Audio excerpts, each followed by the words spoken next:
In the table, Eli says a top performance again. I love Bruno. Give Carrick the job, not just a counter-attacking team, basically playing against a low block today, even before the red. Kelly, though, not blaming Thomas Frank for that defeat, saying, I mean, we may have lost this game anyway, but at least we would have given it a go, which is how we started it. This one is not on Frank. And this one, United Ascent, saying, I truly can't praise Carrick enough. He really hasn't put a step wrong so far. Utter dominance today, consistently creating chances, leading to goals. 4 wins in a row. What more can you ask for? Well, let's hear from the man himself, because Michael Carrick, who maintains that perfect winning start here in charge of Manchester United, is talking to Jules Breach. Michael, another win, 4 in a row now. Just how well did your players manage this game today? Yeah, I thought it was, when it goes to 10 minutes, always a tricky kind of situation, really. And I thought it was quite an open game first half at times. I thought we looked dangerous right from the start of the game, which was really pleasing again. Had a few kind of issues that where I thought Tottenham played some really good football first half, so we had to solve a few things. But going a goal up and with 10 men, I thought the second half we managed it really well and largely in control, always wanting the second goal to come along.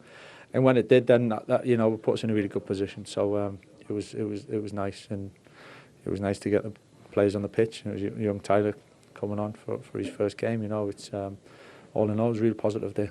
You told us at half-time that Johnny Evans was your new set-piece coach here. How did that all come about? I wouldn't say set-piece coach. I think it's just Johnny's got an eye on it, and as we all have. But Johnny's been doing a lot of work with the players, so that's the rewards for that. So delighted. Listen, we go into every game with some ideas. Every team does, but when you see it come off as good as that, and as important as that first goal was massive, it just shows you how important they can be. Bruno, another goal for him today for Manchester United. I think everyone's running out of superlatives of how important he is to the club, but just sum up his contribution that you've seen of him over the years here.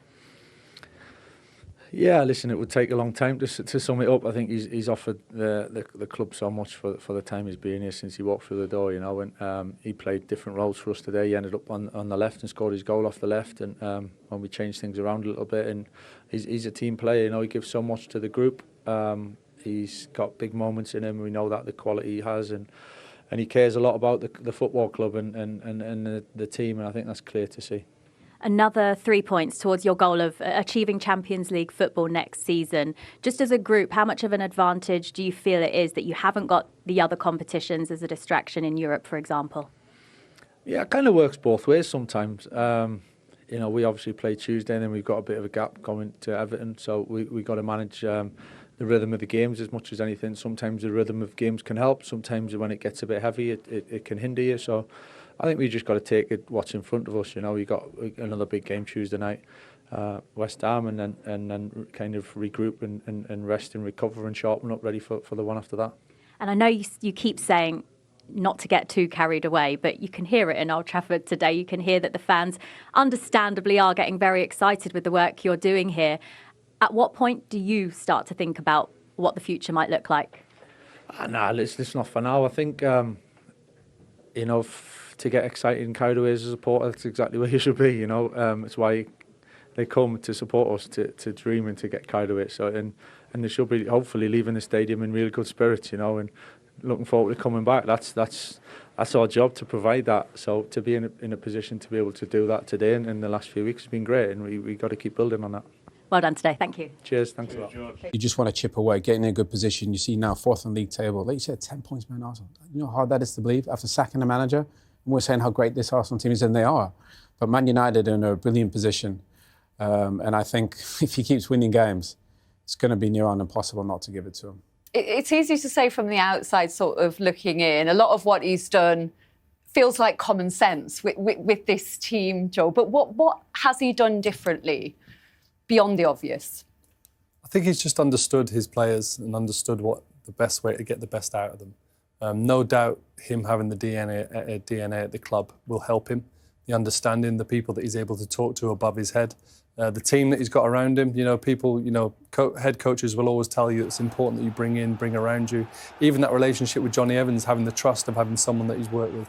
Steve Holland in there, Woodgate. Look, at the moment, like I say, it's working really well. But as Michael, you know, he interviewed brilliantly, he is not going to get carried away. You can't get carried away. You've got to stay super calm, live in the moment. And all that matters right now is West Ham for Manchester United. As an ex-player, what does that DNA that Joel mentioned mean to you? And are you seeing it, do you think, with the football they're playing under Michael Carrick?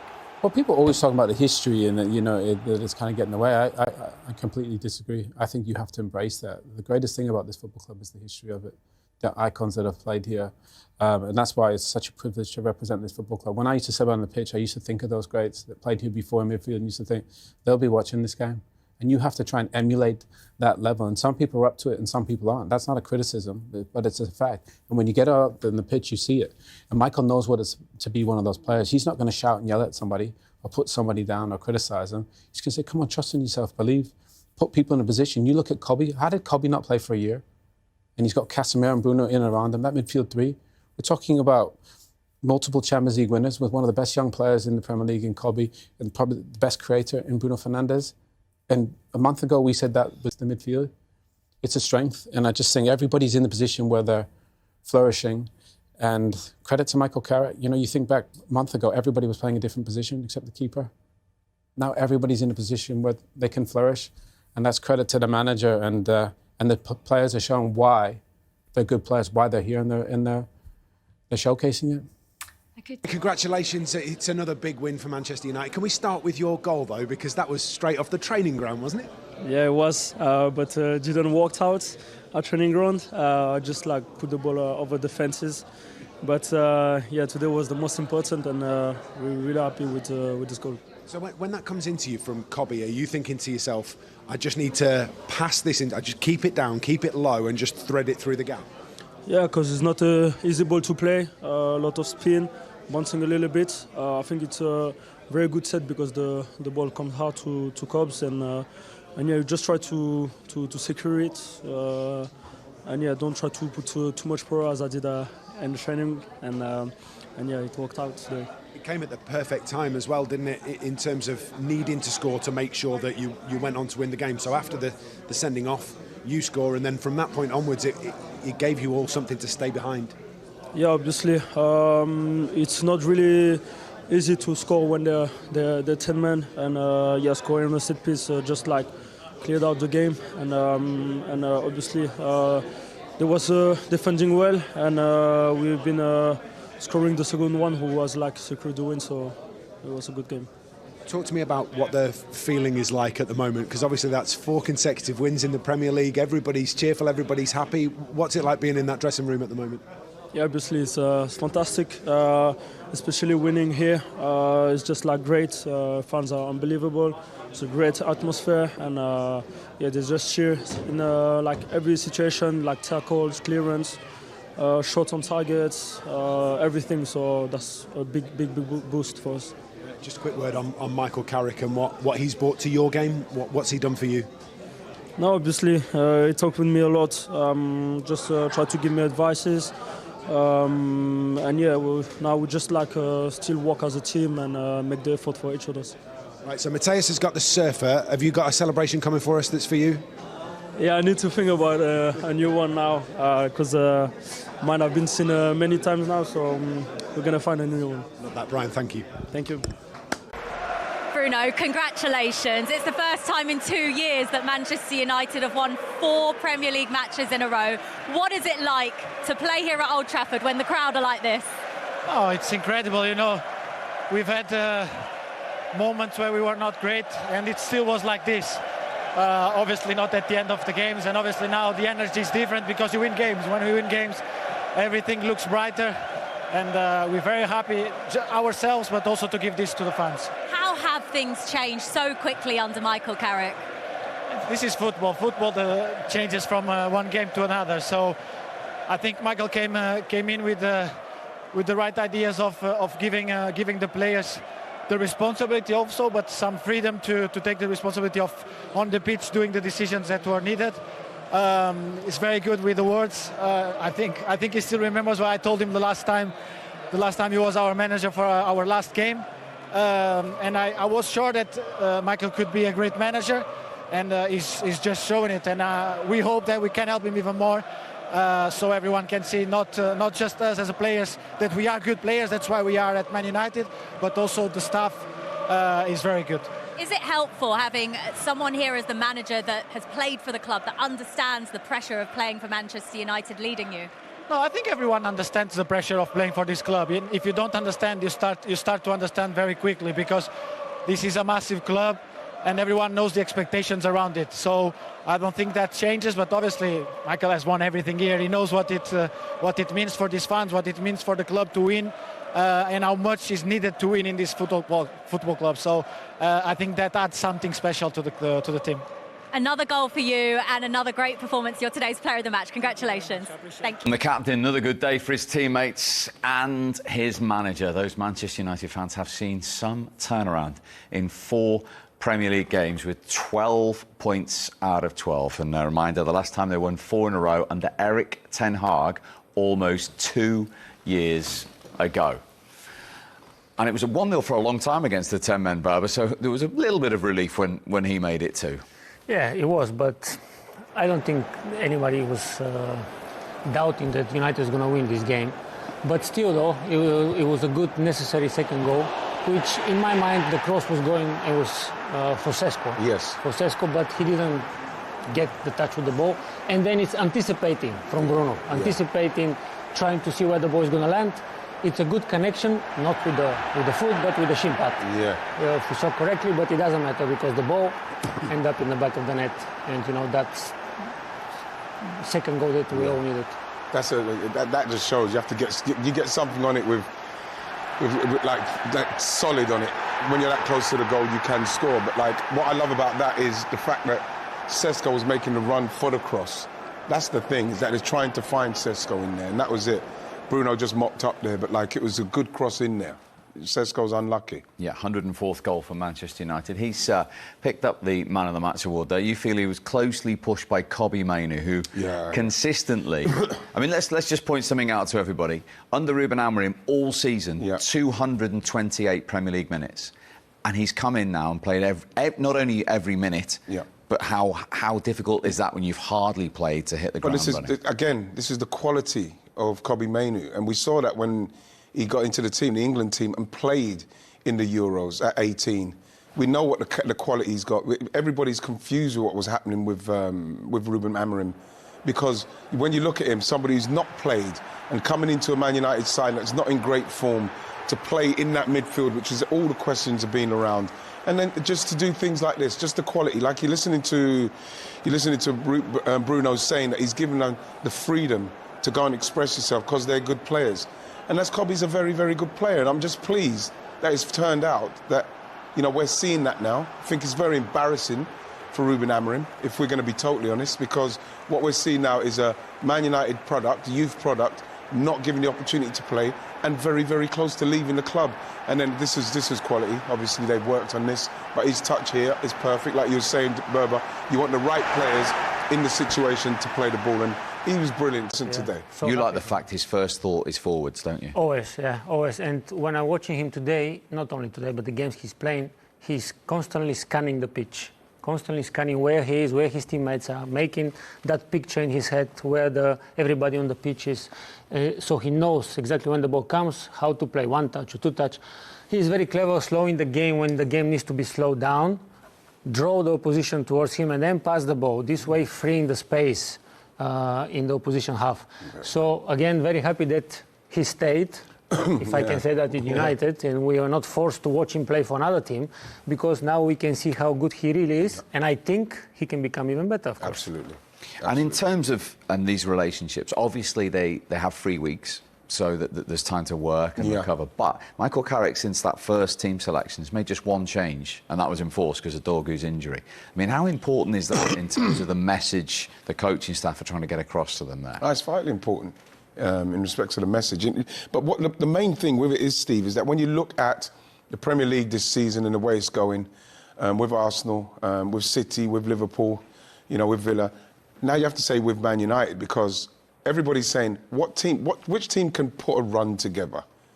Which team can put a run together now till the end of the season who's under no pressure? Like you mentioned there, they've got, there's no European football they have to worry about. They can just play, train, get ready for the next game with the momentum, Steve. You know, it just, you look at it and you think to yourself, well, it's going to be interesting to see how this finishes up for United. Yeah. And Spurs went down to 10 men, which changed the whole complexion of this game. But after that, Owen, it was completely dominant from Manchester United and deserved the victory, do you think? Yeah, definitely. They probably should have got more, really. I thought they got into some brilliant positions. But I just thought they played really well. You know, the team looked really comfortable. Brilliant in possession, very different from the way they played against Man City and Arsenal, where they played on the counter. Defended really well. Today we saw something a little bit different. Again, I thought the midfield three just ran the game, controlled it, passed the ball beautifully, and in decisive moments they were there. That second goal from Bruno, I mean, the first goal, the set piece was amazing, but the second one, the finish and improvisation from Bruno is I mean, let's be honest, 200 goal involvements is ridiculous. The PlayStation numbers. Yeah, he's been absolutely phenomenal, hasn't he? And cemented that position in the top four. You certain now, Joe, that they will qualify for the Champions League? No, I'm never going to be certain. You never know what's going on at this club at the moment. You know, it's brilliant and they're doing well. And 4 games, 4 wins, excellent for Michael Carrick. But there's still plenty to go towards the end of the season. Well, you spoke about that Mbuemo goal. Let's have a look, because it was one very much made on the training ground, Owen. What did you like about it? Everything, the execution. I mean, first of all, Michael Carrick gave Johnny Evans a shout out. It was his idea. Look where Kobbie Mainoo starts, behind Vicario, gets into the space. Watch the spin and watch where Mbuemo starts. And the spin he puts on the ball without even looking. Normally that could lead to a counter-attack. But the quality and the execution from all 3 players is brilliant. Gives Vicario not a chance. And the thing I like about it as well, Mbuemo, he passes it into the goal. He doesn't try and he doesn't try and smash it. You see Carrick there looking up at the bench saying, "Well done, Johnny." I mean, what's a brilliant set piece, but again, execution by the players was perfect. What have you made of the impact of Mbuemo since he signed for Manchester United? He's looked good. He's really built into the role. You know, he's scored important goals at the moment. He looks like he's in a team that's very comfortable in and around him. He's a real threat. He carries that line, and that's as I was saying there. That's a really good finish, calm finish. Someone who just looks incomposed, not snatching at it through the bodies. Good goal. And what do you hear about his personality in the dressing room? Because we heard from Bruno Fernandes a little earlier about dealing with the pressure of playing for Manchester United. Owen, you know all about that. Has Mbuemo got exactly the right characteristics?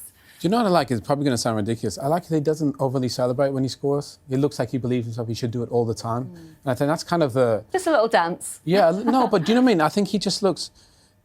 What is he, 26, 27, like Cunha? They're at the perfect age where they've been in the Premier League, they understand it, but they can deliver as well. And I just think he's just got it. You know, he's a great finisher. I said at the start of the season, it reminds me of Mo Salah a little bit. When he gets in those, he's just a good finisher. He has a clear picture. He doesn't get too up. He doesn't get too down. And I think that's a brilliant attribute to have when you're playing for a big club. Yeah, they're top scorer with 10 goals in all competitions now. And we've got to look at this Bruno Fernandes finish. Guys, did he mean it? Oh, undoubtedly. Someone like a Bruno Fernandes, you've got to realise that ball skipping up in front, you've got to almost ride it, get above it as much as you can. And I think if you do go with your foot, there's less area for you to contact with. It's a brilliant goal. It's an instinctive goal, no doubt about it, but he just knows he's got to get on top of it as that ball skids through. It's a top goal. I reckon that's one of his favourite goals he's ever scored. Because technically, do you know how hard that is to finish that with the outside of your leg and he meant it? I mean, not many other people in the world could have scored that goal, made that look that comfy. Even with the inside of the foot, never mind with the outside of his shin. I mean, look at that graphic. That is just 200 goal involvements. Yeah, in 314 games, 104 goals, 96 assists for Bruno Fernandes. And the team, Joe, do you think just reaping the rewards of having him playing further up the pitch again? Yeah, that's exactly where he needs to be in this team. You know, he's a really brave player. He looks like a really top leader. A lot of questions were asked actually when he got the captaincy, but he leads from the front. You know, he's encouraging his teammates on. He wasn't letting them settle for a 1-0. He knows how important it is in the Premier League. You don't just let this game slide to the end and maybe Tottenham get a chance. He was after that second goal. He took it so well, top player. And he looked like he wanted to join Rayan Cherki with the Rabona assist today, Owen. Does this just show how much he's enjoying himself at the minute? Yeah, he's not playing deeper anymore. You know, he's in that 10 position where he can create. He's the best creator in the Premier League. Stats say that, it's a fact, and the eye test says it. But he's just, when he's in a position, he enjoys himself. Joe made a really good point. He plays with risk, Bruno. But it's risk that the team benefits from. I just think putting him in that position, Kobbie in behind was fantastic again. And Casemiro, those three were probably the best players in the game, in my opinion. I think we said before under Ruben, the midfield was a weakness that needs to go get two. That midfield three is really good, really, really good. And obviously Bruno is the best player by a country mile. But I just think they look so much stronger now as a midfield three. Why is it functioning so well in there? Because it was another really good day for Casemiro and Kobbie Mainoo as well. We've already touched on Bruno Fernandes there, but all of them played really well against. But do you know what I said before the game? Casemiro, you know, people like as a defensive midfielder, you're there to help the team balance. Look at Kobbie there, a little shift, the little 1-2s. They're all clever players. They're all technically good players, and I'm sure they'll relish playing with each other. I think the experience of Casemiro and Bruno, you know, you think about Casemiro in the box, can't get over how good he is in there, but they're just all ball players, Lindsay. Good ball players, and they're getting confidence now from Michael Carrick. But I just think they complement each other well, John. Yeah, they look hungry as well. They look really hungry as a midfield three. Like you say, believing in each other, backing each other up. And playing to each other's strengths, I think, ultimately, you know, that they do complement each other. Look, it's looking good at the moment, and I'm sure they want to keep building on it. Has Kobbie Mainoo really sort of reignited his chances of being at the World Cup? Do you know, but I've never watched Kobbie play and he's not played like that. I've never seen him have a bad game. I can't believe how talented the kid is. I mean, this club is all about producing academy players, and he's in a fantastic one. You think back to the days of, you know, George Best, you know, coming through and kind of playing with flair and with risk. Kobbie's that type of player. He takes the ball at any point and you can pass him the ball anywhere on the pitch and he looks like he's playing in the park with his mates. It's actually a credit to him. He's so comfortable on the ball. He's so humble. I can't think of another player that would have not played for a year and come in and played as consistent as he has. Credit to him. I think he's going to be a really special player. Can you see him being at the World Cup? Starting at the World Cup, Joe? I don't know. To be honest, he's got to concentrate. He's cemented his position back at Manchester United, which is so important. But, you know, those sorts of fireworks will be for the end of the season. At the moment, he needs to enjoy himself, keep implementing himself in this team, working on his game. You know, he's still a young player. He's still got so much to learn. But like you say, I was just watching him. He really believes he should be there. You know, even though anyone could have had their confidence knocked, and it's not an arrogance, it's a confidence. But no, as soon as he's asked to play the game, centre midfield alongside Casemiro, Bruno Fernandes playing in front, he looks like he should be there, and I think that's a compliment in itself, especially after what he's been through recently. Yeah, he looks like he's loving. Another good day for United and Michael Carrick, not so for Tottenham. Game changed with that red card for the captain, Christian Romero. Here's his goalkeeper, Guillermo Vicaria. It's not been a good week for your captain, Romero. How's he feeling in the dressing room? Have you seen him, spoken to him? Yeah, of course he's disappointed because he knows that this red card could have been avoidable, and so he apologized. He's our captain today. He made his mistake, but we know the player he is. He's gonna come back for sure stronger, and he's gonna help us massively going throughout the season. You can hear the disappointment. Exactly. I mean, his own goalkeeper says it's avoidable, and he's made a mistake. It was avoidable, of course, and I think he was probably their best player today, right? Saving the shots from United. Of course, everybody with Spurs connection will be disappointed today because, as I said before, the moment they received the red card, the moment where they lost the game, in my opinion, because it was very difficult for them to, you know, in the shape of form United are to defend, to not concede goals. And now they need to start again and again, like all the time it is, they lack that consistency. In the moments where they need to have it, to stay concentrated in the head. But as I said before, for what we already saw say about Romero, something like this was coming. Yeah. Something like this was coming probably, and it's about the position probably of the staff around the manager to know that, look, he hasn't had the best week, maybe should put him to rest a little Maybe, bit, not play. But at the same time, though, he's the captain, he's the leader. The team starts with him, right? And he knows it. And that's why sometimes he affords to be more vocal. And he's had 9 career red cards for club and country. He's had 2 in the Premier League this season. But according to the key match incident panel, who obviously review these, they say the referee have got 2 wrong and should have had 4. And we're going to show them both now. Here's the first one. At home to Brentford. He only got a yellow for this, and this should have been serious foul play. When you look at this, watch his legs on this. He's off the ground. He's coming in. That's how the referee can look at that and not see red. That's totally on the referee. It's such a bad decision. Terrible decision there. He did get 2 yellows against Liverpool. First for dissent. Yeah, but then look at that. Look what he does to him there. He kicks him in the chest. Look. I know he's making a big deal of it there, Konate. Look. But he's kicked him in the chest. And this is what VAR's there to see these things. Look, he's got to get sent off for it. This is the captain of Tottenham. This is the person that they're relying on. And this is Brentford away, where he got a yellow, and they're saying that's denying a clear goal-scoring opportunity. That should have been red as well. Well, I don't know what Dimmy thinks of this one, but he's had this wild slash. And the thing is that he's stopped him from being able to get through onto that ball. So again, you could have easily given him a red, and this one here is just reckless, a bad challenge. I still think that these actions, especially for him, are coming from that belief that he is so good that he can get away with something or tackles or whatever. And that false belief sometimes that you're good on the ball, that you're the leader, that you're the captain, can give you that arrogance to do what you want on the pitch. This is how I see it from time to time. It maybe sounds strange, but this is how football players sometimes think. The team starts with me, I'm the captain, I'm the leader, I can afford to do what I want to do on the pitch.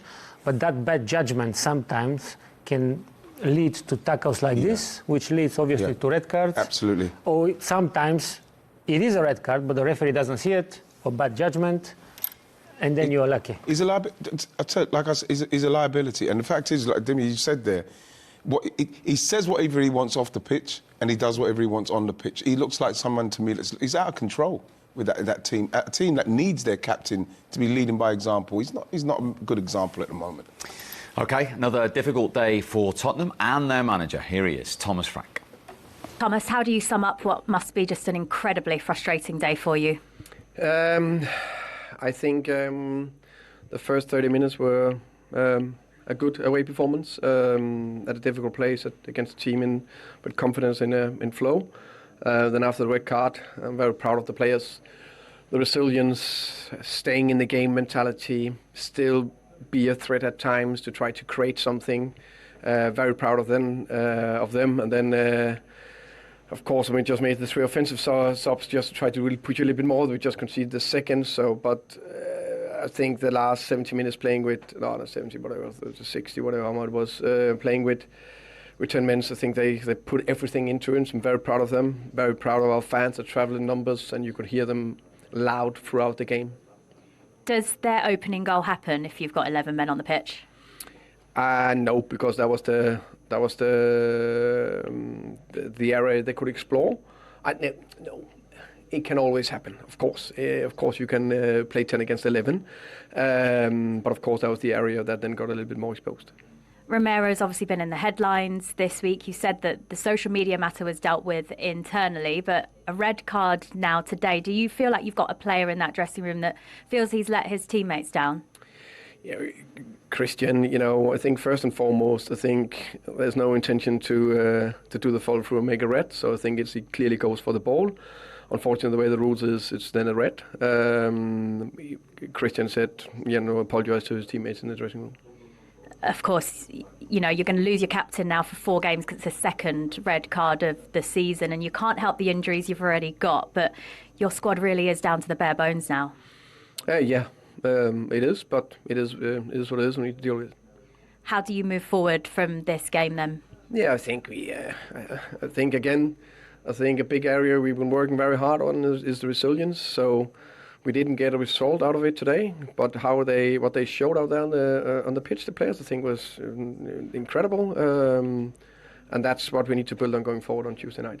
I'm not sure how closely you look or pay attention to the Premier League table right now, but it's 9 points off the relegation zone. Is a relegation fight something you're even speaking to your players about? Just focus on the next game. That's again Newcastle on Tuesday night. Thank you, Thomas. You're welcome. Thank you. Next, he's revealed that Christian Romero has apologised to his teammates in the dressing room then. Of course he's going to apologise. That's why I said he knows that he made a mistake. But what do you get when you do the mistake? Of course, then you realize it. You need to acknowledge the situation, the difficult situation on the pitch, and try not to make that mistake, especially when you're the leader and the captain, and you're the person that probably the team starts with you. And of course, Thomas Frank is going to try to defend him a little bit because he's the coach. I hope that internally, after the game, tomorrow, training session, during the week, they're going to find a solution. They sit and speak and talk, because you're losing your captain for a long time now when you need it. And if they're not careful, they're close to relegation battle. They still don't see it, but if the results don't go their way, that can be something they need to worry about. Yeah, and a doggy. Yeah, 9 points above West Ham. Are they getting drawn into this fight, Joel? Oh, God, it's a tough one. It's a tough one to talk about, but I suppose, this is not new. This happened last season as well. Look, I feel like they'll undoubtedly have enough quality not to get dragged into it, but it's about keeping 11 men on the pitch and being in the games and putting more points on the board, because you don't want those questions being asked. Simple as that. Because there's 2 wins in 16 now in the Premier League. No wins this year. As I say, the squad is good enough, more than good enough, not to be in that position, but they're not doing it on the pitch. Thomas Frank's obviously not getting over what he needs from his team, and they need to start winning. They need to start winning quickly. So how have they fallen so quickly, Owen, into this position where we're now looking at a team who are struggling to get into the top half of the table, when this was a team who regularly were competing for the European places, getting to a Champions League final? I mean, you look at those stats there on the graphic, they're almost hard to believe. Do you know, only 2 wins from 16. The thing is, they have, I know it doesn't count, but they have the best stadium in the country. They have the best training ground, but it's been like a steady decline since Poch has left. And it feels like they need to start building again. I think they've obviously tried with Mourinho and Conte and try and bring in managers that win. But they're not. I think their wage bill compared to the top 4 teams is completely different. So they're way behind. So they're investing in the facilities. But the revenue's high. Exactly. But they don't have any world-class players anymore. Their 2 best players, the best player is Van de Ven. And you think about how great Tottenham, they've had some brilliant players over the years, but the centre-backs have rarely ever been their best players. You've got Bales and Modric and Harry Kane and Son. And they've got a lot of good players, talented young players, which are developing for the future. You know, you think about Tell and Simons and Bergvall, there's loads of them. But actually, they need somebody ready. You look at Cunha and Mbuemo, what the job they've done for Man United. I think Tottenham need to invest in something that's going to take them from being a good team to become one of the top teams, like Chelsea do, like Arsenal do, like City do, like Liverpool do. And I think that's probably why the fans are frustrated, because they've spent quite a lot of money, but they're not investing on players. They're investing on young players, which is fine, but they don't help you in the short term. Does that make sense? And I do think they need to look at this summer. Recruitment is huge for them. They need, obviously, Kulusevski and Maddison will help when they come back, but they need, at the top of the pitch, I think they need difference makers like they've had in the past with Bale, Kane and Son. And right now I think they're good players, but I don't think they're enough to compete for the European places. And the run that they've got coming up, it is tough as well. They've got Newcastle and Arsenal in the next 2, Joe. They're going to be missing Christian Romero for those games, as well as Fulham and Palace as well, because he's going to be out for 4 games now. That is a tough run coming up as Thomas Frank tries to turn this around. Yeah, it's not easy reading. It's definitely not. But the ironic thing is they've been, well, not comfortable, but they've done so well in the Champions League, you know, qualified in the top 8, one of the top 8 teams in the whole of Europe. But when it comes to this Premier League, they just can't seem to put a run of fixtures together. And none of those sides we fear in playing Tottenham this year. Not one of them. And that's a real problem. Even at home as well, because it's just 4 of 26 in the Premier League at home that they've won. That just doesn't help with the whole feeling, you know, around that Tottenham Hotspur Stadium, around as a football team. You should go home. And Man United have experienced prior to today. Look, everyone's enjoying today, aren't they? Because it's a good performance and Michael Carrick's home. But Old Trafford could be very similar, and Tottenham are in that at the moment. If you're not playing well, if you're not having that belief, when you're there and you're masses, you know, you're with this 60,000, 55, 58 of them are Tottenham fans. And when it doesn't go well, the grumble just gets even louder and louder. You have to create that atmosphere at home. And you know, after the City game, Christian Romero put out on social media a tweet saying how, the board are effectively letting down the team. There was only 11 available players, which he said was disgraceful. But today, has he let his teammates down, Owen, do you think? I think when he looks at it back, you think, why did I do that? There was no need. Obviously, he tries to dribble and create something. Once he loses, just leave it. Also, obviously, Casemiro gets in there. But this is how he plays. He's all action. He wears his heart on his sleeve. But there's no need for him to tackle like that, Lynn. And he's club captain. You've got to lead by example. That's not the example he needs to be set. And he's just late and he's high. And it's a guaranteed it's a red. And up to that point, Lynn, they were level, Joe, weren't they? It was such a good game, and it was such a tenacious game. We were watching it, and you felt like there was going to be a scrappy moment here and there. But everyone was playing by the rules, if you like. Everyone was accepting what was going on. And the moment he did it, both of us just went, what have you done there? And it's just, you can't afford to have those moments. There's so many of those moments in the Tottenham season that always seem to happen. And it just puts them on the back foot. And like we say, for the first half an hour, it was a really good game. And then from that moment, it was done. And then it's, damage limitation. And it's not the first time. He's the first player in the Premier League to be sent off twice this season. Do you think he's a good leader? Good leader? I don't know. He must be, from what we don't see, because Thomas Frank seems to stand by him no matter what, even when he was interviewed before the game, having put that statement out. He's my captain, he's my leader. But is that because of a lack of other alternatives, do you think, in that dressing room? Are they just lacking leaders in general? I'm not in that dressing room, but look, it's Tottenham. It's not just a random Sunday League team where they've just got to pick someone who's the best player. This is established full international players, people who've won things, European champions from last year. So he's got people he can pick from, and he seems to think Christian Romero is the main man for it. So what that says about the Tottenham squad, I don't know. Should he stay captain, though? Look, that's just horrible conversation. Like I say, with Tottenham at the moment, Thomas Frank is having to talk about everything that he doesn't want to talk about. Even that conversation with Jules there, she's within her rights to ask, are you in a relegation battle? Yeah. It's the headaches you don't need as a manager, and he's got them constantly. Of course he's going to have to think about it. He's missing him for 4 games. He's gone against the club in what he's said. That's, he's killed his team today in the first half an hour, just going that little bit too far in how he plays. It's a thought process. He's going to, like I say, all the things that he doesn't want to be thinking about, he's having to do. Because he's missed 3 games already through suspension, so it's going to end up being 7. He's linked with a move away as well. Do you think he can remain captain, Owen? Well, he won't. Then obviously the next 4 games, and Mickey van der Ven, I think he took the armband when he came back in, and I think he'll be a brilliant captain. And I think if you want to keep Mickey van der Ven beyond this season, because I think he could play for Real Madrid or Barcelona or any of the best teams in the world, I think maybe that's a clever way of keeping him at the football club by making him club captain. But Joe makes a good point. Thomas Frank's got to keep putting up fires left, right, and centre, and they've got so many issues. They've got to find a way to stop shooting themselves in the foot.